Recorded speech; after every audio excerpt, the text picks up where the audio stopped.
O grito de um menino negro, que mudou o destino de um milionário. Ricardo Salazar, um milionário frio e arrogante, está prestes a embarcar em seu carro blindado após sair de um evento beneficente. O mesmo que ele só compareceu para aparecer, na mídia. Mas algo inesperado acontece. Um garoto negro, descalço e desesperado, corre pela rua gritando: "Não entre no carro! Vão te matar!" Todos acham que é só mais um menino de rua perturbado. O segurança tenta afastá-lo, mas os olhos do garoto estão fixos em Ricardo, como se visse algo que ninguém mais pode ver. Confuso, o milionário hesita por um segundo, e esse segundo muda tudo. Minutos depois, o carro explode. Sobrevivente por acaso ou milagre? Ricardo começa a investigar quem era o menino e como ele sabia do atentado. Mas à medida que se aproxima da verdade, descobre que o garoto não aparece em nenhuma câmera, nenhum registro, e ninguém mais lembra dele. Em busca de respostas, Ricardo vai parar numa comunidade esquecida, onde encontra uma mulher grávida que diz ter sonhado com o filho gritando na noite da explosão. Um padre local fala de profecias. Uma freira desaparecida há anos parece saber de algo. E um mendigo insiste em repetir: nem todo anjo tem asa, e nem todo rico tem alma. Aos poucos, o milionário precisa confrontar seus próprios pecados, segredos enterrados e decisões que custaram vidas. Aquilo que começou como um aviso se torna uma jornada espiritual e emocional, onde o maior inimigo não é quem tentou matá-lo, mas o homem que ele se tornou. Capítulo 1. O palco da aparência e o grito. Que parou o tempo, a noite no centro de Nova York cintilava com as luzes de luxo e a hipocrisia. Ricardo Salazar, em seu smoking impecável que valia mais do que o salário anual de muitos de seus funcionários, sorria para as câmeras na saída do evento beneficente. Sua presença ali não era por caridade, mas por relações públicas, uma coreografia bem ensaiada para manter a imagem de benfeitor enquanto, nos bastidores, ele continuava a ser um tubarão implacável. Seus olhos frios percorriam a multidão de repórteres e filantropos, buscando a melhor pose, o ângulo perfeito. O ar estava saturado com o cheiro de perfume caro e o zumbido de flashes. Seus seguranças, homens corpulentos e silenciosos, formavam um escudo impenetrável ao seu redor, garantindo que ninguém se aproximasse demais de sua fortaleza pessoal. O motorista abriu a porta do carro blindado, um monstro preto de aço e luxo, esperando para levar Ricardo de volta à sua cobertura isolada. Ricardo estava prestes a entrar, a encerrar mais um ato de sua farsa social, quando um som inesperado rasgou a noite. Não era o flash de uma câmera ou o burburinho da multidão, mas um grito desesperado. Um grito que vinha de algum lugar nas sombras da rua lateral. Um som puro e desprovido de qualquer cálculo. Todos se viraram. Era um garoto negro, pequeno, descalço, com roupas sujas, correndo como se sua vida dependesse disso. Seus olhos, arregalados de terror e urgência, estavam fixos em Ricardo, como se ele fosse o único alvo de sua mensagem. O segurança de Ricardo, um ex-fuzileiro naval chamado Bruno, moveu-se instintivamente para interceptar o menino, sua mão estendida para afastá-lo. Mas o garoto, com uma força e uma determinação que desafiavam sua frágil estatura, conseguiu se esquivar. Seus pulmões pequenos forçaram as palavras, não para a multidão, mas diretamente para Ricardo, seu rosto contorcido em uma mistura de aviso e súplica. "Não entre no carro! Vão te matar!" A frase pairou no ar, chocando a todos em seu som bruto e inesperado. A multidão murmurou, alguns riram, outros chamaram a segurança. Ricardo, o homem que nunca hesitou, sentiu um calafrio, um arrepio que não vinha do frio, da noite.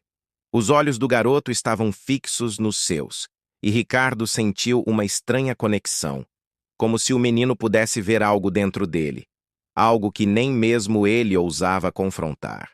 Uma dúvida, uma pontada de incerteza, o fez hesitar. Apenas um segundo, e esse segundo mudou tudo. Capítulo 2. O inferno e a sombra do anjo. Segundo de hesitação de Ricardo, aquela pausa inexplicável diante do grito do menino foi a linha tênue entre a vida e a morte. Bruno, o segurança, finalmente conseguiu agarrar o garoto, afastando-o do carro.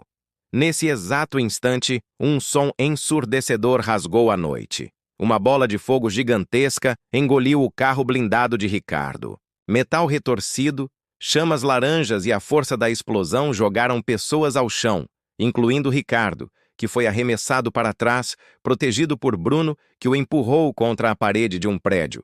O cheiro de gasolina queimada e borracha derretida encheu o ar, misturando-se ao pânico da multidão. Gritos, sirenes, o caos. O luxuoso carro de Ricardo era agora uma carcaça fumegante e disforme. A morte o havia beijado, mas por um milagre ou um acaso, ele havia sobrevivido. Ricardo, atordoado e com os ouvidos zumbindo, sentiu o gosto de sangue em sua boca. Ele estava vivo. Por causa de um grito, por causa de um menino de rua. Ele olhou para o local onde Bruno havia agarrado o garoto. Mas o menino não estava lá. Havia apenas Bruno, que o ajudava a se levantar, o rosto pálido de choque. "Onde está o garoto?" Ricardo perguntou, sua voz rouca, seus olhos procurando desesperadamente na confusão. Bruno franziu a testa. "Que garoto, senhor?" "Não vi nenhum. Garoto!" A multidão ao redor, ainda em pânico, também não parecia lembrar de nada além da explosão. "Não entre no carro! Vão te matar!" O grito ecoava na mente de Ricardo, tão nítido quanto o som da explosão. Mas ninguém mais o ouviu. A polícia e os serviços de emergência chegaram rapidamente. A cena do atentado foi isolada. Ricardo, chocado e com o corpo dolorido, foi levado para sua cobertura sob forte escolta. Mas sua mente não estava nos investigadores ou nos milhões de dólares de prejuízo. Estava no menino. Ele exigiu que sua equipe de segurança revisasse todas as câmeras de segurança da rua, de prédios vizinhos, de semáforos. Ele queria encontrar o garoto, queria saber como ele sabia. Mas dia após dia, as imagens revelavam uma verdade perturbadora. O carro explodia. Ricardo era salvo. Mas o menino não aparecia em nenhuma câmera. Era como se ele nunca tivesse existido. A sombra de um anjo, ou talvez um fantasma, havia aparecido para salvá-lo e depois desaparecido na fumaça da explosão, deixando Ricardo com uma dívida de vida e um mistério que desafiava sua compreensão do mundo. Capítulo 3. A busca pela não existência e a semente da dúvida. A negação dos fatos por parte de sua equipe, a ausência do menino em todas as câmeras, levou Ricardo a uma crise existencial. Ele, um homem que confiava apenas no que podia ver e medir, estava sendo confrontado com o inexplicável. A voz do garoto, seu rosto desesperado, eram tão reais em sua mente quanto a explosão. Ele se sentia isolado em sua própria verdade, um náufrago em um mar de ceticismo. Seus assessores de imprensa tentaram abafar o incidente, minimizando-o como um incidente de segurança e a visão do menino como um delírio pós-traumático. Mas Ricardo sabia a verdade. Ele havia sido salvo, e a salvação veio de um lugar que não cabia em seus cálculos. Sua busca se tornou obsessiva. Ele ignorou o conselho de seus médicos e advogados que insistiam em sua recuperação física e na gestão da crise em seu império. Ricardo usou seus próprios contatos na inteligência privada, em empresas de vigilância e até mesmo hackers de elite, na esperança de encontrar uma única imagem, um único registro do menino. Mas todas as buscas retornavam vazias. O garoto não tinha nome, não tinha família, não tinha histórico. Era um fantasma que só ele podia ver, um segredo que só ele guardava. A sanidade de Ricardo estava em jogo, mas ele não podia parar. Ele sentia que sua vida agora estava ligada à do menino. A frustração de Ricardo o levou a uma área da cidade que ele nunca havia pisado. As comunidades esquecidas, as favelas e os bairros pobres nos arredores da metrópole. Lugares onde a miséria era visível e onde as câmeras de segurança não chegavam. Ele, o milionário acostumado a mover o mundo com um telefonema, estava agora vagando por becos sujos, falando com pessoas que ele sempre ignorou. Ele sentia o cheiro de comida caseira misturado com o esgoto, o som de risadas infantis e o lamento de cães vadios. Era um mundo que ele havia deliberadamente mantido invisível, um mundo onde o menino poderia existir sem deixar rastros. A cada porta batida, a cada olhar desconfiado, Ricardo sentia o peso de sua própria ignorância e de sua arrogância. Sua busca pelo menino não era apenas uma investigação, era uma jornada para confrontar seus próprios preconceitos e as realidades da vida que ele havia tão convenientemente esquecido. Ele estava em território desconhecido, e a cada passo, o homem que ele se tornou começava a se desvelar. Ricardo Salazar sobreviveu a um atentado, mas o mistério do menino que o salvou está apenas começando. Ele está explorando um mundo que ele sempre ignorou. Inscreva-se no canal para não perder os próximos passos de Ricardo nessa busca por respostas. Deixe seu like se você também está intrigado com o mistério do menino invisível. Compartilhe este vídeo para que mais pessoas testemunhem essa história de suspense e redenção. Comente abaixo. Quem você acha que é esse menino? Ricardo vai encontrar as respostas que procura? Capítulo 4. O coração da comunidade e a memória do menino. A incursão de Ricardo nas comunidades esquecidas era um mergulho em um mundo que ele havia deliberadamente mantido invisível. O cheiro de especiarias e fumaça de lenha substituía o ar-condicionado de seu escritório. Ele se sentia um alienígena, seus sapatos caros pisando em calçadas irregulares e becos úmidos. Foi em uma pequena igreja comunitária, um oásis de cor e esperança em meio à pobreza, que ele encontrou a primeira pista real sobre o menino. A igreja era liderada por um padre Elias, um homem mais jovem que o padre Miguel, com uma energia vibrante e um olhar penetrante que via além da roupa cara de Ricardo. Padre Elias não o conhecia por sua fortuna, mas o reconheceu como um estranho em seu território. Ricardo, com a humildade forçada pela urgência de sua busca, começou a descrever o menino, seus olhos, o grito, a ausência em todas as câmeras. O padre Elias ouviu com uma seriedade surpreendente, sem zombaria. Ele conhecia um menino, um garoto com aquelas características que costumava frequentar a igreja. Seu nome era Mateus. O padre o descreveu como especial, com uma sensibilidade incomum e uma ligação profunda com a comunidade, apesar de ser um órfão que vivia de forma precária. Mateus, ele disse, tinha o hábito de ver coisas, de ter premonições, algo que a comunidade, em sua fé simples, aceitava como uma bênção, não como uma doença.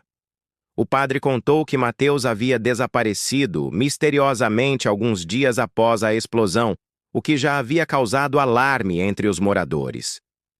A notícia de que Mateus era real, que tinha um nome e uma história, atingiu Ricardo como um raio.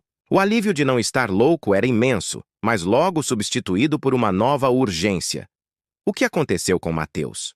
O padre Elias, percebendo a seriedade da busca de Ricardo e a estranha conexão com a explosão, revelou mais um detalhe.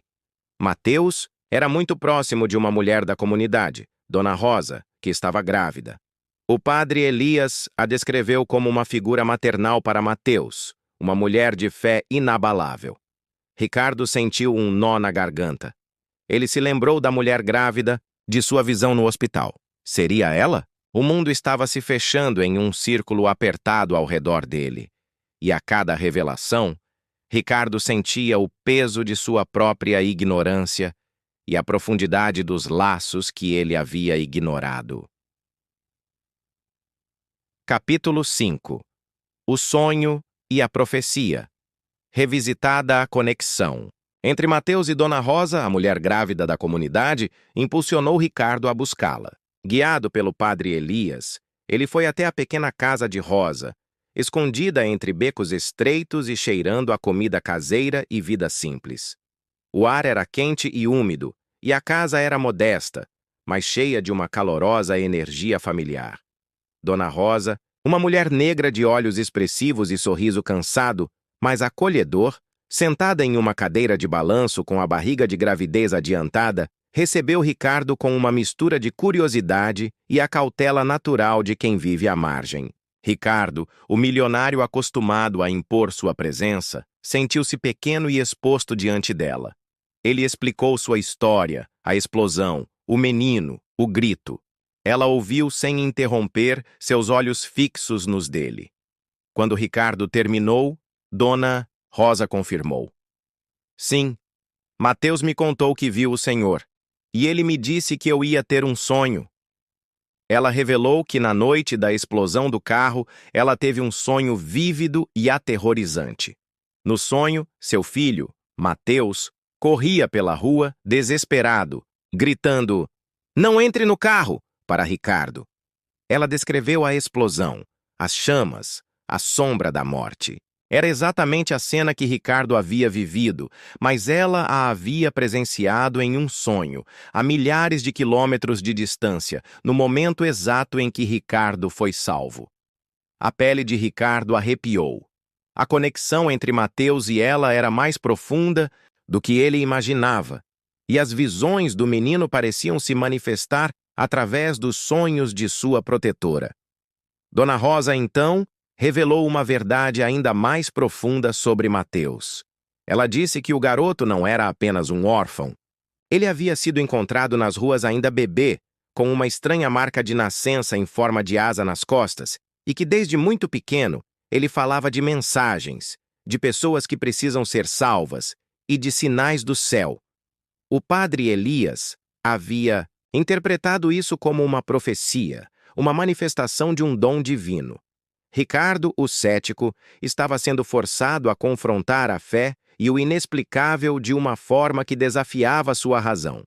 As peças do quebra-cabeça estavam se encaixando, mas a imagem que se formava era muito maior e mais complexa do que ele poderia ter imaginado. O grito de Mateus não era um acidente, mas um aviso, e a vida de Ricardo estava agora intrinsecamente ligada a um destino maior. Capítulo 6. O enigma da freira e a sombra do passado de Ricardo. Revelação da premonição de Mateus e o sonho de Dona Rosa impulsionaram Ricardo para a próxima fase de sua busca. A freira desaparecida. O padre Elias mencionou uma irmã Cecília, uma freira idosa que havia trabalhado na comunidade por décadas, cuidando de crianças órfãs como Mateus. Ela era conhecida por sua sabedoria incomum e por ter um profundo conhecimento de coisas que a ciência não pode explicar. No entanto, irmã Cecília havia desaparecido misteriosamente há cerca de 2 anos, pouco depois de uma série de milagres inexplicáveis atribuídos a ela na comunidade. O padre Elias suspeitava que ela havia sido recolhida pelo Vaticano ou por alguma ordem mais secreta da Igreja devido à natureza de seus dons. Ricardo, com sua mente analítica, tentou encontrar uma lógica para o desaparecimento da freira. Ele usou sua rede de contatos, agora direcionada para rastrear movimentos discretos de figuras religiosas, e descobriu que a irmã Cecília havia sido transferida para um convento isolado nas montanhas da Itália, um lugar conhecido por acolher aqueles com dons especiais ou que precisavam de proteção espiritual. Para Ricardo, era um elo com a Igreja, uma instituição que ele sempre viu como arcaica e irrelevante, mas que agora parecia deter as chaves para seu mistério. O enigma da freira estava se tornando seu próximo obsessivo. Enquanto a busca pela irmã Cecília avançava, Ricardo começou a ser assombrado por um novo tipo de fantasma. Não visões, mas memórias claras e dolorosas de seu próprio passado. Ele se lembrou de uma ocasião em que sua arrogância custou a vida de um funcionário que tentou alertá-lo sobre uma falha em um projeto de construção, mas foi ignorado por ele. Ele viu o desespero nos olhos do engenheiro, a súplica que ele havia deliberadamente rejeitado em sua busca implacável por lucro. Ele também se lembrou de uma decisão corporativa que levou ao despejo de centenas de famílias de uma área para um de seus projetos de luxo, ignorando seus apelos e suas vidas. O dinheiro havia calado a sua consciência por anos. Mas agora, sem os amortecedores de sua rotina e suas distrações, ele sentia o peso de cada vida que ele havia afetado. O mendigo, Mariana, o jovem engenheiro, todos eram ecos de suas próprias decisões. O aviso do menino negro não era apenas sobre sua vida física, mas sobre a vida que ele havia levado. E ao final do capítulo, Ricardo recebe uma mensagem criptografada de um contato. A localização exata da irmã Cecília na Itália, com a observação: ela está esperando por você. O mistério do menino se aprofundava, e a jornada de Ricardo o levaria para além das fronteiras de sua própria existência. Um cliffhanger que prometia uma confrontação final com seu passado e suas crenças. Ricardo está desvendando o mistério do menino profético, mas cada resposta revela mais sobre seus próprios pecados. Inscreva-se no canal para não perder como Ricardo vai confrontar a irmã Cecília e seu próprio passado. Deixe seu like se você também está impressionado com a profundidade das revelações. Compartilhe este vídeo para que mais pessoas mergulhem nessa trama de suspense, fé e autodescoberta. Comente abaixo. Qual a conexão da irmã Cecília com o menino Mateus? O que mais Ricardo vai descobrir sobre si mesmo? Capítulo 7. O Santuário da Montanha e o Peso da Profecia. A decisão de ir para a Itália em busca da irmã Cecília foi um ponto de não retorno para Ricardo.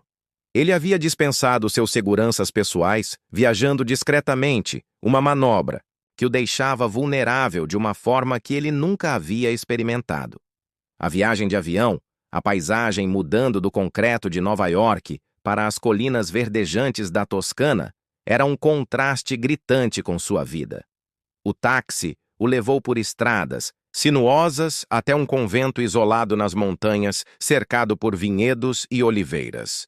O ar puro e fresco parecia lavar sua alma. Lá, a arquitetura antiga e os sinos distantes da capela criavam uma atmosfera de paz que Ricardo, em sua turbulência interna, achou quase sufocante. Ele foi recebido por uma freira jovem e silenciosa que o conduziu a um jardim murado, onde uma figura idosa, com o rosto enrugado e os olhos de uma profundidade azul intensa, podava rosas. Era a irmã Cecília. Sua presença irradiava uma sabedoria que transcende o tempo. Ela não demonstrou surpresa com a chegada de Ricardo. Parecia que ela o esperava. "O menino te enviou, não foi?" Ela perguntou, sua voz suave, mas firme, como se tivesse lido seus pensamentos. Ricardo, atônito, assentiu.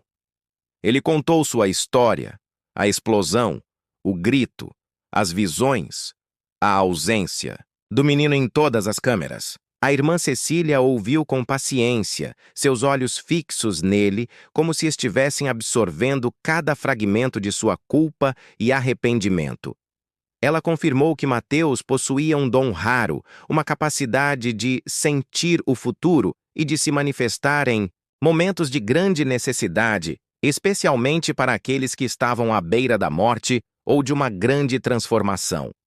Ela o chamava de o anjo sem asas, uma criança de uma fé pura e um propósito divino. A irmã Cecília revelou que Mateus havia sido trazido para o convento quando bebê, com a marca de nascença em forma de asa, e que ela o havia criado, ensinando-o a canalizar seus dons para o bem. Ela havia previsto o atentado a Ricardo, mas Mateus, em sua urgência e fé, havia agido por conta própria, desafiando a lógica humana para salvar uma vida.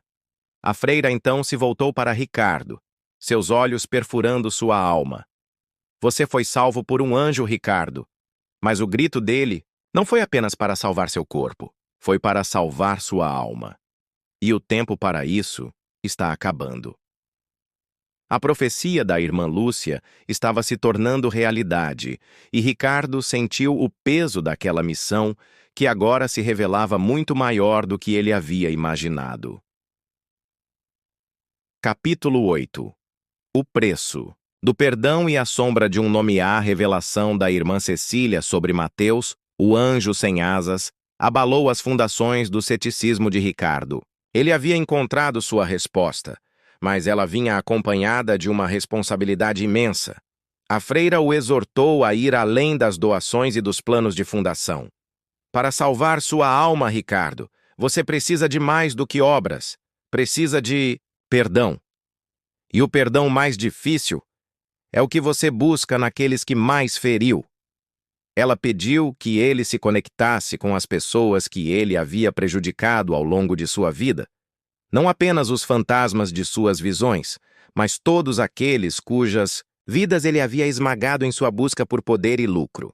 Era uma tarefa monumental, e a cada nome que Ricardo começava a lembrar, ele sentia o peso de uma culpa que o assombrava. A irmã Cecília, então, fez uma revelação que atingiu Ricardo em sua essência. Ela falou de um nome que Ricardo havia suprimido por anos, a memória de sua irmã caçula, Sofia, que havia morrido em circunstâncias misteriosas décadas atrás, quando ele estava obcecado em construir seu império. A irmã Cecília, com sua calma sobrenatural, contou que Sofia, em seus últimos dias, havia procurado consolo no convento. Ela estava grávida, fugindo de um relacionamento abusivo e desesperada por ajuda. Ricardo havia ignorado seus apelos, priorizando um negócio que ele considerava mais importante.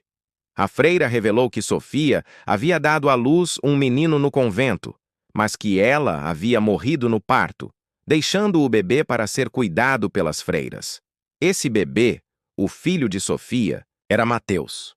Ricardo sentiu o mundo desabar. O menino que o salvou era seu sobrinho. A mulher grávida de sua visão, a mesma que ele havia expulsado da porta de sua empresa, não era outra pessoa, mas um fantasma de sua própria irmã, um eco de sua própria carne e sangue. A revelação foi um soco no estômago, um tormento que superava todas as visões anteriores. Ele não apenas ignorou a dor de estranhos, ele ignorou o sofrimento de sua própria família, levando à morte de sua irmã e ao abandono de seu sobrinho. O último pecado era muito mais pessoal, muito mais doloroso do que ele havia imaginado. A irmã Cecília, em sua sabedoria, o confrontou com a verdade nua e crua de seu passado, um passado que ele havia enterrado sob montanhas de dinheiro e ambição, e que agora, através do grito de Mateus, havia retornado para exigir um acerto de contas final. Capítulo 9. O ponto mais baixo. O peso do sangue e a quebra da alma. Revelação de que Mateus era seu sobrinho, o filho de sua irmã Sofia, lançou Ricardo em um abismo de desespero. O mendigo, a mulher grávida na porta de sua empresa, tudo se misturava em uma única e avassaladora acusação de negligência e indiferença. Ele não era apenas um milionário arrogante. Ele era um irmão falho, um tio ausente, um cúmplice indireto da morte de sua própria irmã. A culpa o esmagava, mais pesada do que qualquer império. Ele sentiu o corpo ceder, a mente turva, e as memórias da infância com Sofia, que ele havia suprimido por décadas, emergiram com uma clareza dolorosa. O riso dela, os jogos, as promessas de proteção que ele havia feito quando criança e quebrou quando adulto. Ricardo caiu de joelhos no chão frio do convento, seus olhos marejados, a garganta apertada por um grito de angústia que não conseguia sair. Ele não era digno. Ele havia construído uma vida sobre as ruínas da sua própria família, ignorando o amor e a lealdade em nome do poder. A irmã Cecília o observou em silêncio, permitindo que ele experimentasse a profundidade de sua dor. Não havia consolação. Em suas palavras, apenas a presença inabalável de sua fé. Ele havia chegado ao seu ponto mais baixo, não um ponto de desespero físico, mas da completa quebra de sua alma, o momento em que toda a sua identidade anterior desmoronava sob o peso de seus pecados. Foi nesse abismo de desespero que a irmã Cecília se aproximou e, com a mão enrugada, tocou o ombro de Ricardo. O perdão começa com a aceitação da sua própria falha, Ricardo, ela disse, sua voz como um bálsamo. Mas não termina aí, termina com a reparação e com a fé. Ela o exortou a se levantar, não para comprar sua salvação, mas para merecê-la através de ações. Ela o lembrou que Mateus, seu sobrinho, o havia salvado. Um ato de amor incondicional que ele não havia retribuído. O caminho para a redenção, ela explicou, não estava em lamentar o passado, mas em construir um futuro digno do sacrifício de Sofia e do dom de Mateus. Aos poucos, uma pequena faísca de esperança reacendeu em Ricardo. Ele havia perdido tudo, mas ainda tinha uma chance de encontrar sua alma. Era o último dia da contagem regressiva, e ele precisava fazer sua escolha final diante da pessoa que ele mais feriu e que agora, através do filho que salvou sua vida, poderia ser seu juiz ou sua salvação. O cliffhanger era a iminência de um encontro final, um acerto de contas que definiria seu destino. A verdade foi revelada e Ricardo está no seu ponto mais baixo. O menino que o salvou é seu sobrinho. Inscreva-se no canal para não perder a escolha final de Ricardo e a sua jornada de redenção. Deixe seu like se você sentiu o peso da culpa de Ricardo e a força da revelação da irmã Cecília. Compartilhe este vídeo para que mais pessoas testemunhem essa história poderosa de segredos de família e o poder do perdão. Comente abaixo. O que você acha que Ricardo fará para reparar seus pecados? Quem será seu juiz final? Capítulo 10. O início da reparação e a fé que ilumina no amanhecer do sétimo e último dia, Ricardo se levantou do leito do convento, não mais o milionário arrogante, mas um homem transformado, forjado pela dor e pela verdade. A revelação de que Mateus era seu sobrinho e que sua indiferença havia custado a vida de sua irmã, Sofia, foi um golpe avassalador, mas também o catalisador para uma redenção profunda. Ele não podia mais fugir. A irmã Cecília o observava, com um olhar de aprovação silenciosa. O perdão começa com a aceitação, Ricardo, ela disse, mas floresce na reparação. Ele sabia o que precisava fazer. Imediatamente, com a ajuda da irmã Cecília e do padre Elias, Ricardo começou a transferir grande parte de sua fortuna para a criação de uma fundação. A Fundação Sophia Vance, em homenagem à sua irmã. Esta fundação teria um propósito duplo: criar abrigos seguros para mulheres vítimas de violência, garantindo que nenhuma mulher grávida como Sofia ou Mariana fosse ignorada ou desprotegida, e investir em programas de educação e desenvolvimento para crianças órfãs e marginalizadas, como Mateus. Era um ato de despojamento, de usar a própria riqueza, antes um símbolo de seu pecado, como um instrumento de cura e esperança. Seus advogados, chocados com a magnitude da transferência, tentaram dissuadi-lo, mas Ricardo estava inabalável. Ele estava finalmente acertando suas contas. Além do compromisso financeiro, Ricardo iniciou atos de reparação pessoal. Ele ligou para Helena, sua advogada, e pediu que ela localizasse a família do jovem engenheiro que ele havia arruinado.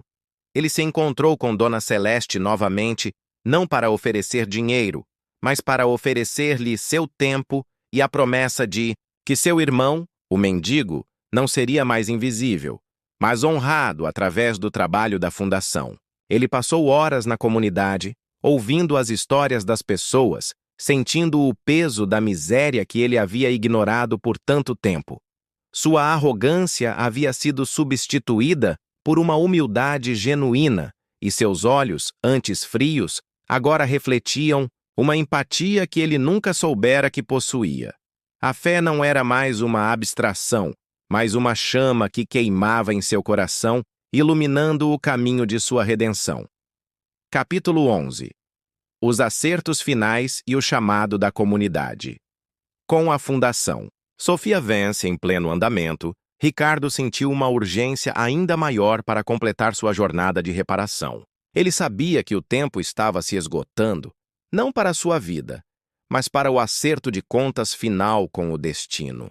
Ele viajou para a cidade natal do jovem engenheiro que ele havia levado ao suicídio, um lugar que ele antes consideraria abaixo de sua atenção.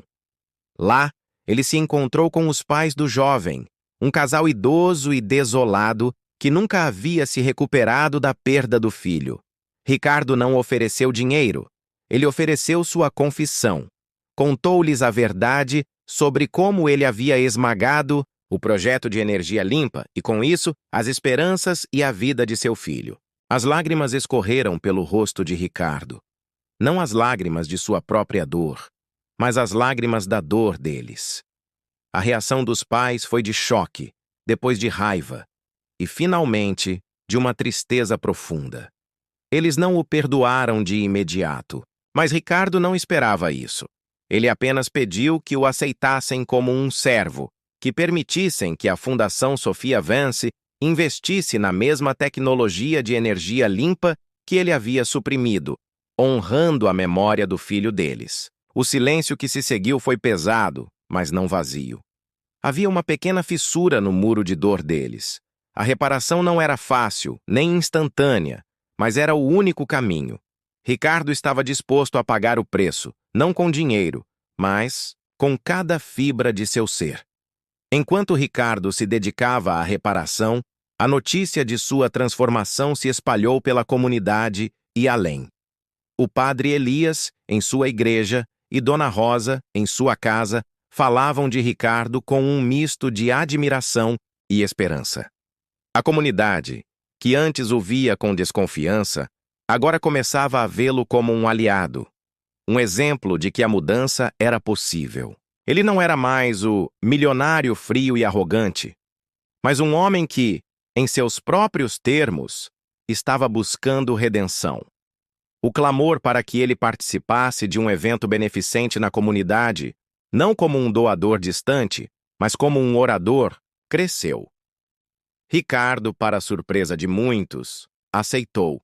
Ele sabia que esse seria seu confronto final, sua última oportunidade de se apresentar diante de todos que ele havia ignorado e de fazer sua escolha final diante daquele que ele mais havia ferido. O cenário estava pronto para o acerto de contas mais importante de sua vida. Capítulo 12. O clímax. O palco da verdade e a revelação do julgamento. A noite do evento beneficente na comunidade era diferente de qualquer outra que Ricardo já havia participado. Não havia flashes de câmeras de mídia internacional ou tapetes vermelhos. Havia luzes simples, comida caseira e um palco modesto montado em uma praça. O ar estava vibrante com a energia da comunidade, com o som de crianças brincando e música suave. Ricardo, em um terno simples, sentiu uma estranha calma. A irmã Cecília e o padre Elias estavam na plateia, observando-o com um misto de apreensão e esperança. Dona Rosa, com seu filho pequeno, o novo Mateus nos braços, também estava lá, seus olhos fixos em Ricardo. Quando foi a vez de Ricardo subir ao palco, o silêncio caiu sobre a praça. Ele não tinha um discurso preparado por assessores. Ele falou com o coração, contou sua história, desde a arrogância de seu passado, a indiferença com o mendigo, a expulsão de Mariana, a destruição do jovem engenheiro, a tragédia de sua irmã Sofia e o grito de Mateus que o salvou.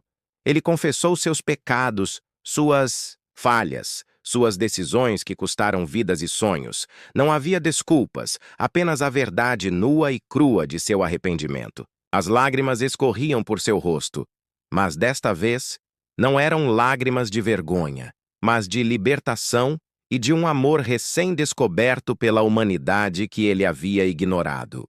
Enquanto Ricardo falava, uma figura se aproximou lentamente do palco, emergindo das sombras. Era o próprio Mateus, o garoto negro, agora um pouco mais velho, mas ainda com os olhos que pareciam ver através da alma.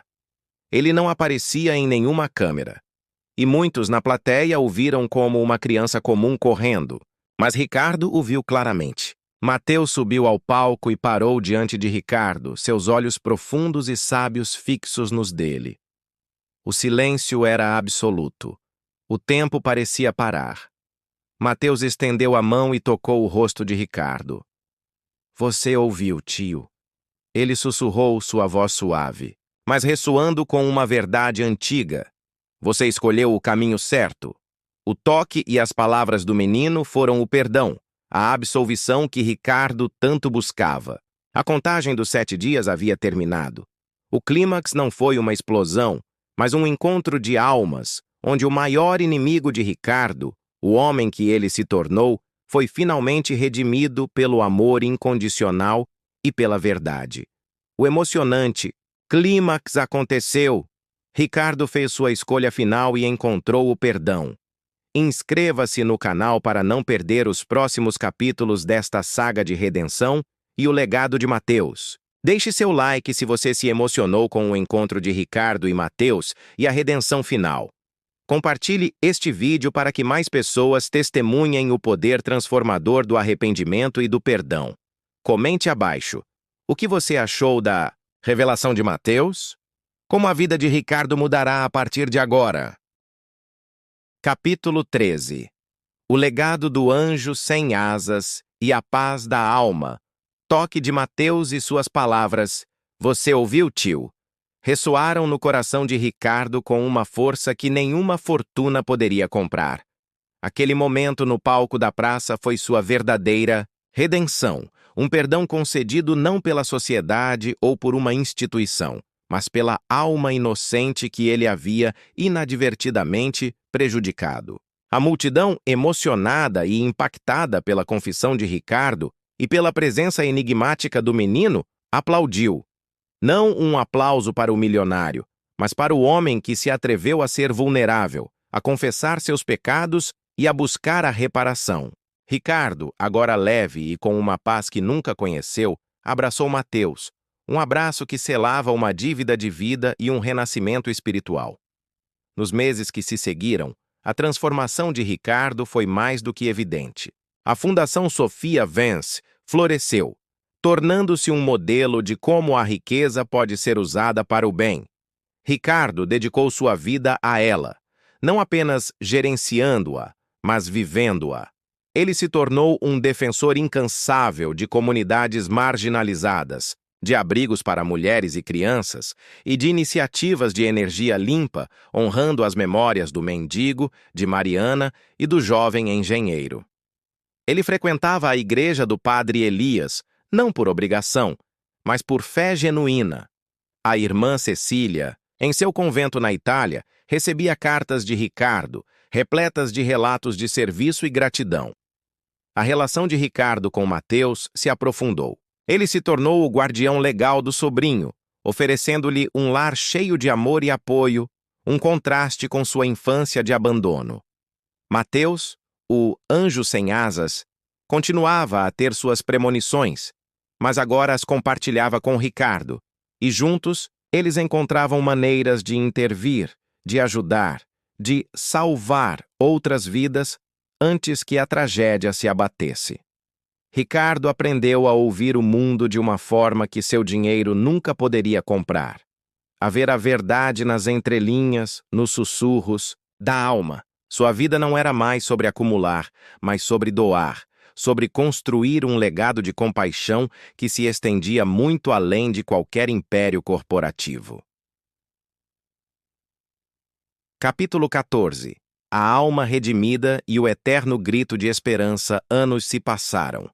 E Ricardo Salazar, o homem que um dia foi definido por sua arrogância e sua fortuna, era agora um farol de esperança. Seus cabelos estavam brancos, mas seus olhos, antes frios, brilhavam com uma sabedoria e uma gentileza que tocavam a todos. A Fundação Sophia Vance tornou-se um dos maiores exemplos de filantropia global, com programas que transformaram milhões de vidas. Ricardo era frequentemente visto visitando os projetos da Fundação, não em limusines blindadas, mas em um carro simples, conversando com as pessoas, ouvindo suas histórias, sentindo a pulsação da vida que ele havia ajudado a revitalizar. O menino Mateus, agora um jovem homem, havia encontrado seu próprio caminho, usando seu dom para o bem, trabalhando com a Fundação para identificar e apoiar aqueles que precisavam de ajuda. Ele nunca buscou fama, mas sua presença era um lembrete constante do milagre que havia salvado Ricardo e de como um simples ato de coragem pode mudar o destino. Ricardo e Mateus, tio e sobrinho, eram uma prova viva de que o perdão é possível e que a redenção pode surgir nos lugares mais inesperados. A comunidade, liderada pelo padre Elias e com a sabedoria da agora muito idosa Dona Rosa, florescia, um testemunho da força da união e da fé. A história termina com Ricardo, já em idade avançada, sentado no mesmo banco do parque onde ele e Lara costumavam brincar. Mateus, agora adulto, senta-se ao seu lado. A memória de Lara ainda estava lá, uma dor agridoce, mas agora temperada pela paz que ele encontrou em sua redenção. Ele havia perdido tudo em sua vida material, mas havia ganhado algo infinitamente mais valioso, sua alma. O último pecado havia sido redimido através do amor e do serviço. Ele fechou os olhos, ouvindo os sons do parque, os risos das crianças, o canto dos pássaros. E em sua mente, ele ouviu novamente o grito de um menino negro, descalço e desesperado. "Não entre no carro!" Mas agora, o grito não era um aviso de morte, mas um eterno eco de vida, de esperança e da alma que ele havia finalmente encontrado.